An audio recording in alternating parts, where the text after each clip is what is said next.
Assalamualaikum and hi everyone. Today I would like to present about one of the special person in the innovation, which is Robert Norton Noyce.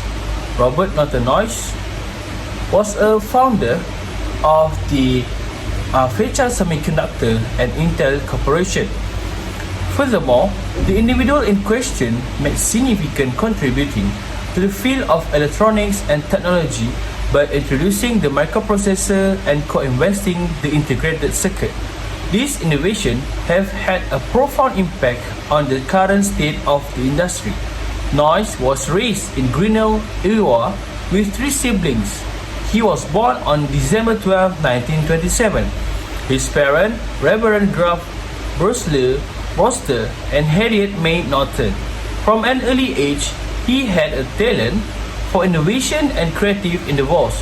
At the age of 12, he and his sibling collaborated to fabricate a scaled-down aircraft, which they subsequently piloted from the neighboring roofs. Additionally, he devised a personal radio and outfitted his sledge with a washing machine engine, enabling it to function autonomously. Noyce showed exceptional aptitude in the field of science and mathematics, exhibiting a high level of academic achievement. During his last year at Grinnell High School, he enrolled in a freshman physics course at Grinnell College. Following the successful completion of his secondary education in 1945, he proceeded to matriculate in the college during the subsequent autumn. During his tenure at college, Noyce demonstrated exceptional proficiency in both academic pursuit and extracurricular engagement. In addition to his role as the star of the swim team, he engaged in musical performance, vocal presentation, and theatrical act throughout his undergraduate years. During his junior year, he engaged in the act of appropriating a pig from the agricultural establishment owned by the mayor of Grinnell. As a consequence of this action, he was subject to a period of suspension from his academic pursuits for the duration of one semester. Had it not been for the invitation of Grant Gale, his physics professor, and the president of Grinnell College, the possibility of his expulsion would have remained. Noyce obtained his Bachelor of Art degree in Physics and Mathematics with distinction in 1949. During one of his talks, Gale presented one of the first transistors ever developed at Bell Labs. In 1958, Noyce, together with his colleague Gordon Moore and Andre Grove, depart from Fairchild to establish a new enterprise known as Intel Corporation. Intel was the original creator of microprocessors, which are little chips capable of storing and processing data. Currently, Intel maintains its position as the leading producer of microprocessors. Robert Noyce assumed the role of president at Intel and held this position until 1975. Subsequently, he transitioned to the role of chairman of the board of directors until 1978. It was at his time that he decided to step down from his leadership position within the Semiconductor Industry Association. Furthermore, he actively engaged in the establishment of SEMATIC and assumed the role of its first president in 1988. SEMATIC served as a collaborative platform for the partnership between government and commercial entities, facilitating their joint efforts in addressing shared concern and objective. Okay, so let's proceed with the first question. Who is Robert Bob Noyce? He is an American physicist and investor. Robert Noyce, referred to as Bob Noyce, was instrumental in development of the integrated circuit, an essential component of contemporary electronic device. From the date of his birth on December 12, 1927 until his death on June 3, 1990.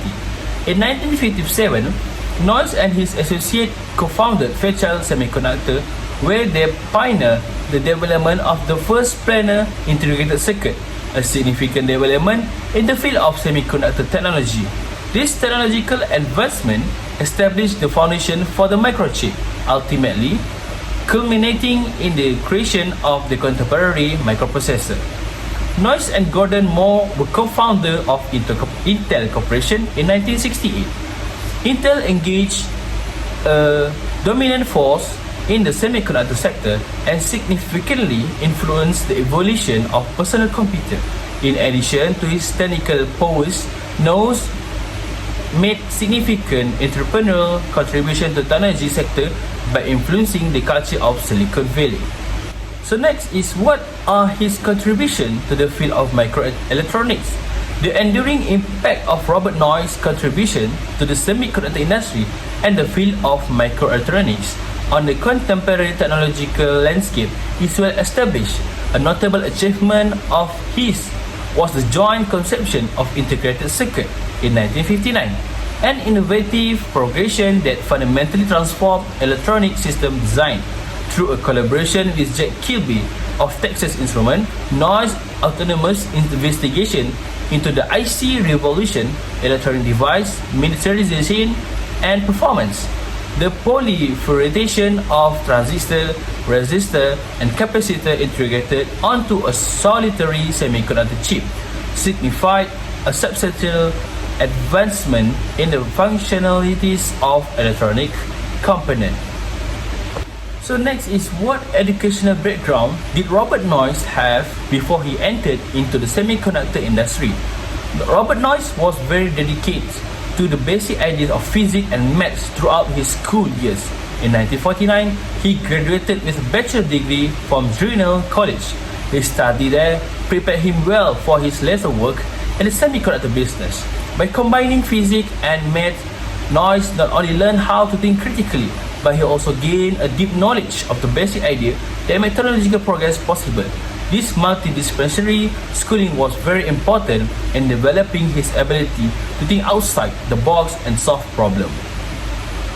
So next, we would like to know more about why did Robert Noyce leave the Shockley Semiconductor Laboratory. When Robert Noyce left the Shockley Semiconductor Laboratory in 1957, it was a turning point in the history of Silicon Valley and microelectronics. His choice to leave was influenced by several things, but the main one was that he didn't like the way Shockley was managed. Noyce didn't like working there, even though William Shockley was praised for helping to create the transistor and win the Nobel Prize, because he didn't encourage the kind of creativity and teamwork he wanted. At age 29, Noyce and 8 other brilliant co-workers, who were known as the Traitorless 8, took a big risk by starting Fairchild Semiconductor. This move wasn't just a way to get away from Shockley hierarchical structure. It was also based on a belief in the untapped promise of silicon-based parts. Sherman Fairchild contributed to the business because Noyce was known as a bright mind in the field and had a vision for the future that saw silicon-based technology as a game changer in the world of electronics. Next, what did he do afterward? Robert Noyce left Fairchild Semiconductor in 1968 and quickly joined forces with Gordon Moore and Andrew Group to start Intel Corporation. Intel, which stands for Integrated Electronics, was founded as a business that made microprocessors and integrated circuits. Noyce was CEO of Intel from the time the company was founded until 1975. During this time, Intel became a major player in the semiconductor business. Next, we proceed with the what role did Robert Noyce play in the formation of Intel. Robert Noyce was one of the co-founders of Intel Corporation, a company that played a monumental role in the development of the semiconductor industry and the evolution model of computing. Noyce, along with Gordon Moore, founded Intel in 1968. Before establishing Intel, Noyce was a key figure in the development of the integrated circuit. His work at Fairchild Semiconductor, where he was one of the traitorous 8 who left Shockley Semiconductor Laboratory to form Fairchild, had already established his reputation in the semiconductor industry. So next, we are going to learn more deeply about before and after innovation. Before founding Fairchild Semiconductor, Noyce worked at Shockley Semiconductor, a company founded by William Shockley. a Nobel Prize winner for co-developing the transistor. Despite the scientific prestige associated with Shockley, Noyce was dissatisfied with the management style at the company. There were conflicts and tension within the team, and Noyce sought a more conducive and innovative work environment. Shockley Semiconductor operate with a more hierarchical structure, potentially limiting collaboration and open communication among team members. The restrictive management style and lack of collaborative culture may have hindered the explanation of new ideas and innovation within the company. Before innovation phase for Noyce was characterized by dissatisfaction with the existing semiconductor environment at Shockley, limited collaboration, and a desire for a more progressive and collaborative culture. This satisfaction became a catalyst for the formation of Fairchild Semiconductor, where Noyce and his colleagues could realize their vision for a more innovative and collaborative approach to semiconductor technology. Noyce's leadership at Intel played a crucial role in development and success of microprocessor. The microprocessor, a groundbreaking invention, became a central component in the growth of the personal computer industry, making a transformative phase in technology. So next, we're going to move forward a few recommendations or suggestions for the improvement. While Robert Noyce's career was undoubtedly impactful and successful, there are always areas where improvement or alternative strategy could be considered. His decisiveness in management is one area where Noyce faced criticism. Was his perceived indecisiveness and aversion to confrontation. Noyce should develop a more decisive management style and a willingness to address challenging issues directly could enhance his effectiveness as a leader. Next, Fairchild Semiconductor suffered upon Noyce's departure, leading to financial loss. Noyce might have considered a more robust succession plan to ensure the continued success of Fairchild Semiconductor after his departure. Noyce resigned as president of Intel in 1975, transferring the role to Gordon Moore while maintaining a mentoring role was valuable. Noyce might have considered a more gradual transition, which is ensuring a smoother handover of leadership responsibility. After his departure from Intel presidency, Noyce maintained a mentoring role but could have continued to play an active role in corporate leadership. Balancing mentorship with continued involvement in strategic decision-making might have further contributed to Intel's long-term success. That's all from me. Thank you.